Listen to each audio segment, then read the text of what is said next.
Okay, so I'm going to run through a few of the supplies that I use. That was the Strathmore toned paper, and these are my favorite charcoals. I like to use the Generals, pencils, and bricks. I have a white eraser and some whiteboard chalk. The new pastels are black and they do blend nicely. There are lots of options in charcoal bricks. So first thing you need is a piece of toned paper. You can draw the circle yourself or find something circular. You're going to trace around that circle lightly with the pencil and then draw in your cast shadow. So where I draw that shadow will of course determine where my highlight will go. So I always have a separate sheet of paper on the side, which is where I lay down some of that charcoal.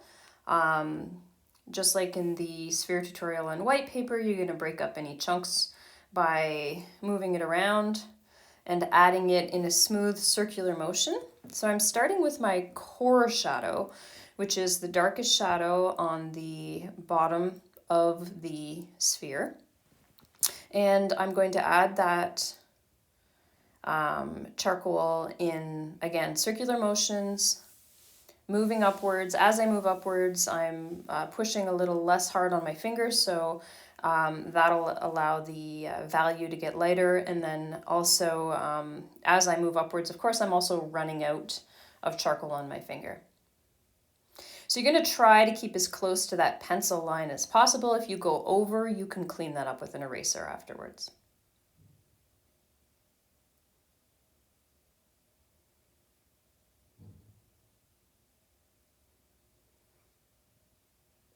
So the core shadow is actually going to be the darkest value on the actual sphere.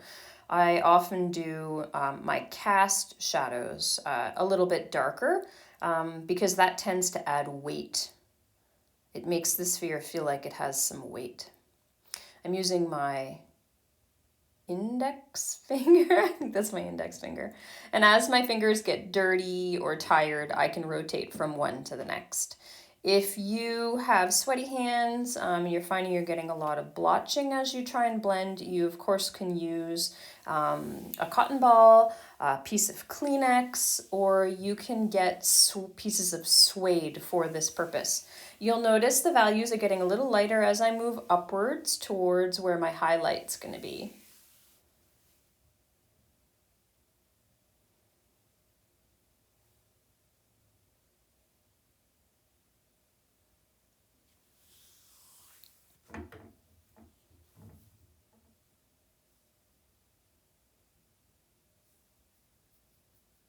So what I'm putting in now are my mid-tones, those are my mid-grays. And I need to make sure that the blend from one tonal value to the next is gradual, otherwise you end up with lines. So you notice I switched to my middle finger.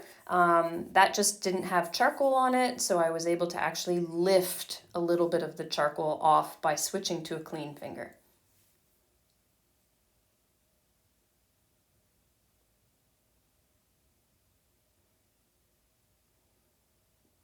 And when I pick up more charcoal, I tend to always go put my finger down for the first time on the darkest area, just so I don't end up with blotches. Blotches are kind of hard to get rid of later on.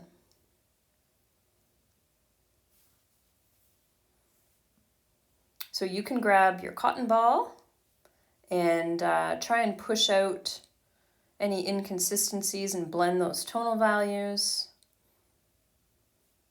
You just want to step back now and kind of have a look and make sure that the blends are working well and that it's seamless. If your hands get really dirty, your fingers get really dirty, it's not the worst idea to get up and wash. You wash them with some soap and water. About halfway through, you just have to make sure that your hand is completely dry and the water has evaporated off of it before you touch your charcoal or your paper again.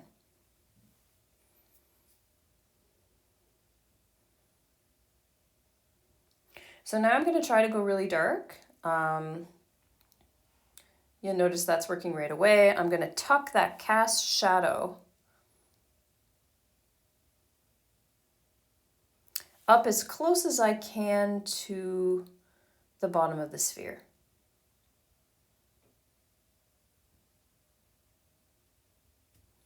I've switched to my pinky now, and you'll notice I've turned it on its edge. That's sort of the finest line that I can get without a separate tool.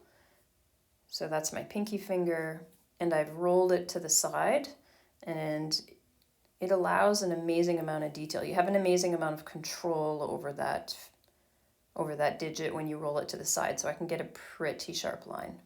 You'll notice there I just used my thumb as well. It's going to take you a while to understand and to get to know your own hands and what works for you, but you'll figure it out.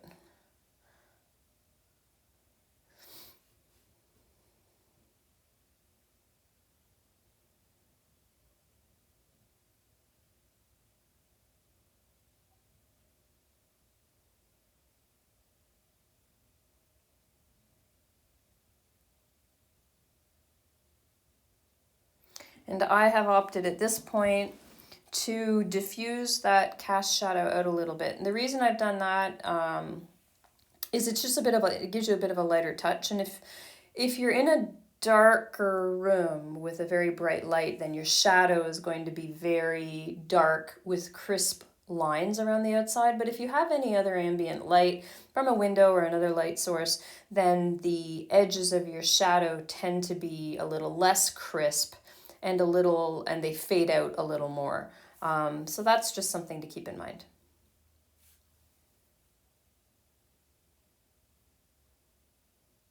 Cleaning up my negative space. As my hands get dirty during a project, I tend to make little messes in my negative space and unintentional marks, so it is good to clean your hands periodically throughout the process.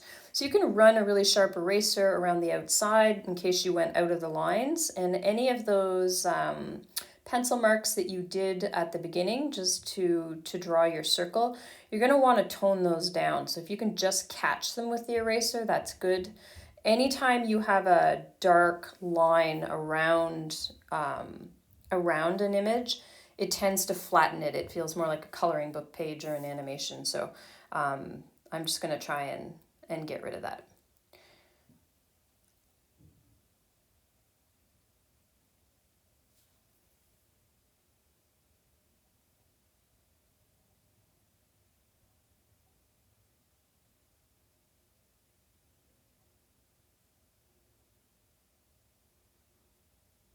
All right, I've picked up that masking tape again, and I'm going to put in a thin white line. That's going to be what I would refer to as the reflected light. And I actually ended up getting a decent reflected light there just naturally because I didn't blend close up to my line, but you can see what that is doing now.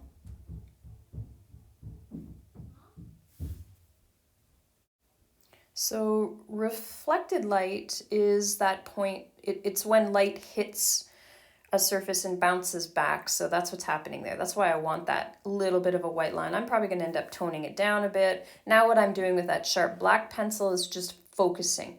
I've just added a little bit of black on the opposite side of that white line, and that just brings the whole thing into focus. So now I've taken some white chalk, I've laid it down on that sheet of paper, and I'm going to start putting my highlight in. So whiteboard chalk is what I prefer to use. It's just what you would normally use if you're working on a blackboard. It's pretty much available anywhere. I have Crayola.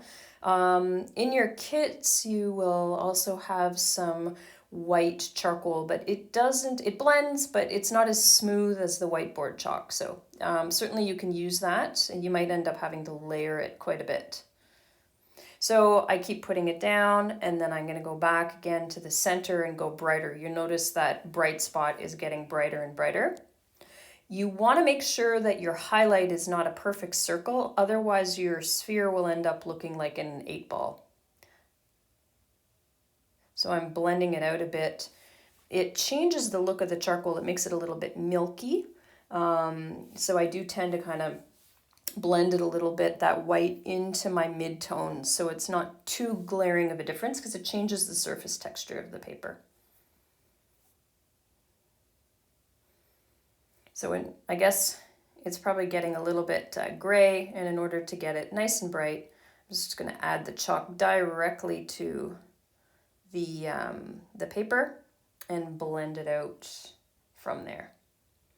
You have to be careful, yeah, that you don't put a charcoal covered finger down on top of that highlight. So again, now just blending out those edges. You'll notice I'm doing that in a curved fashion.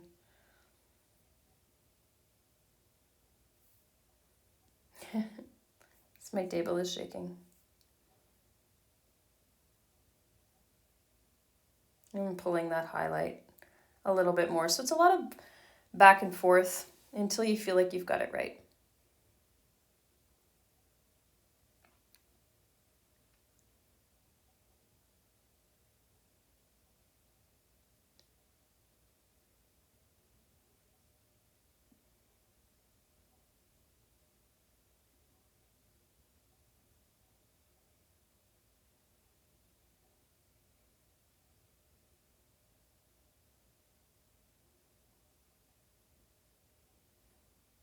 All right, so that is really starting to pop off the page now. Like I feel that depth. I can feel the curve in that sphere. I think there's a little notch there along that reflected light that I might want to fix, but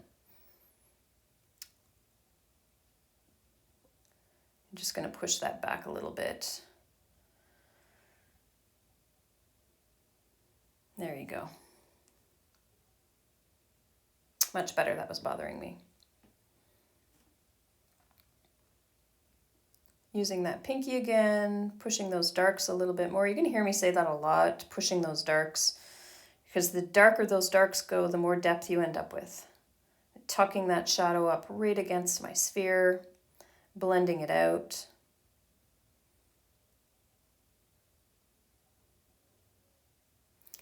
And focusing it again, just with a bit of a sharp line.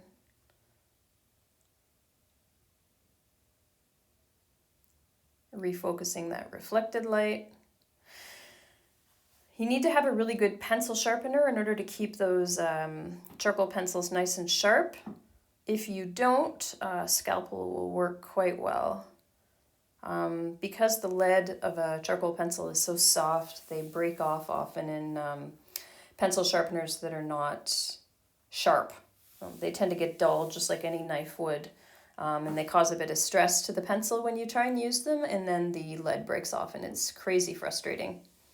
So do try and make sure you have a really good pencil sharpener.